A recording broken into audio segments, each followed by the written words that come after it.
সমগ্ৰ অসমীয়া জাতিৰ কাৰণে हारिमु आफादनि जानानै मानिजाथाव देवेन बर' बिथांखौ खावलायदों। 4টা দশক ধৰি মই তেখেতৰ সৈতে মোৰ ব্যক্তিগত সম্পৰ্ক বন্ধু হিচাপে অগ্ৰজ বন্ধু হিচাপে মোৰ লগত সম্পৰ্ক তেখেতৰ बिसानि कामरुप मेट्रो बिसानि जानानै आं बिसोरखौ खावलायदों बिबार बावफिननो थाखाय। উদাৰতাৰে ভৰা মনৰ গৰাকী আছিল, এগৰাকী বিশিষ্ট সাহিত্যিক আছিলে। বড়ো ভাষাত অসমীয়া ভাষাত দুয়োটা ভাষাত সমানে তেখেতৰ দখল আছিল।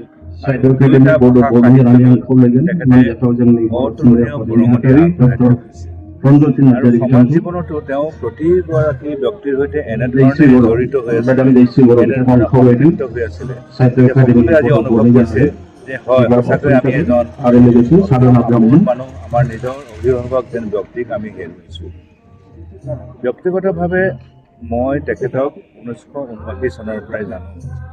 তাৰ বিগত মোৰ যি চাকৰি কাল 1982 চনৰ পৰা 2017 চনলৈকে আকাশবাণী আৰু দূৰদৰ্শনৰ এই সুদীৰ্ঘ 37 বছৰীয়া চাকৰি কালৰ পৰিক্ৰমা তৰেণ বড়ো দাদা একেবাৰে সদায় জড়িত হৈ আছিল। আপোনালোকে জানে যে আকাশবাণীত এগৰাকী অংশকালীন মুখপাত্ৰ আছিল বড়ো ভাষাৰ, এগৰাকী নিয়মীয়া এংকৰ আছিল, তেওঁ এগৰাকী ভাল অভিনয় শিল্পী আছিল, ভাল নাট্যকাৰ আছিল, ভাল গল্পকাৰ আছিল আৰু তেখেতে নিজৰ বেংকৰ চাকৰি কালছোৱাত বেংকৰ যিবিলাক আমাৰ শ্ৰমিক ইউনিয়ন আছে সেই শ্ৰমিক ইউনিয়নৰ সৈতেও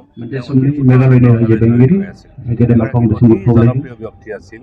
গতিকে এনেগৰাকী জনপ্ৰিয় ব্যক্তিক হেৰুৱাই আজি বড়ো ৰাইজ অসমীয়া ৰাইজ সকলোৱেই অনুভৱ কৰিছে যে আমাৰ কাৰণে এটা ডাঙৰ ক্ষতি, আমি এগৰাকী ডাঙৰ বন্ধু, এগৰাকী ডাঙৰ অভিভাৱক আমি হেৰুৱাইছোঁ।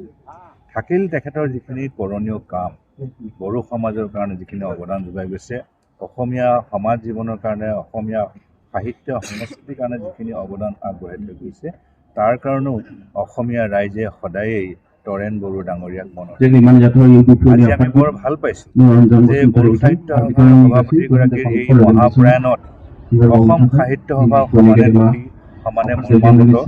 সেয়েহে আজি তেখেতৰ এই শৱযাত্ৰাৰ অন্তিম ক্ষণত অসম সাহিত্য সভাই বড়োদেৱলৈ অসম সাহিত্য সভাৰ সৰ্বোচ্চ সন্মান তেওঁলোকক আজি দেখুৱাইছে। অসম সাহিত্য সভাৰ জাতীয় পতাকা বড়োদেৱৰ শৱদেহৰ ওপৰত অৰ্পণ কৰি সৰ্বোচ্চ সন্মান দেখুৱাইছে। এয়া এক বৰ ডাঙৰ পৰিচয়, এটা ডাঙৰ এটা কৃতিত্ব বুলি আমি অনুভৱ কৰোঁ আৰু আমি ভাবোঁ যে অসমীয়া জাতিয়ে সদায়েই তৰেণ বড়ো ডাঙৰীয়া কৰ্মৰাজিত তেখেতৰ যি অৱদান সেয়া সদায়ে মংগলভাৱে স্মৰণ কৰিব আৰু তাক মানি চলিবলৈ সক্ষম হ'ব। আমি ভাবোঁ তেওঁ দেখুৱাই থৈ যোৱা বাটেৰে যদি আমি অগ্ৰসৰ হওঁ, আমাৰ অসমীয়া সমাজ জীৱনখন যথেষ্ট সমৃদ্ধ হ'ব আৰু সমন্বয় সম্প্ৰীতিৰ বাতাবৰণ অধিক উন্নত হ'ব।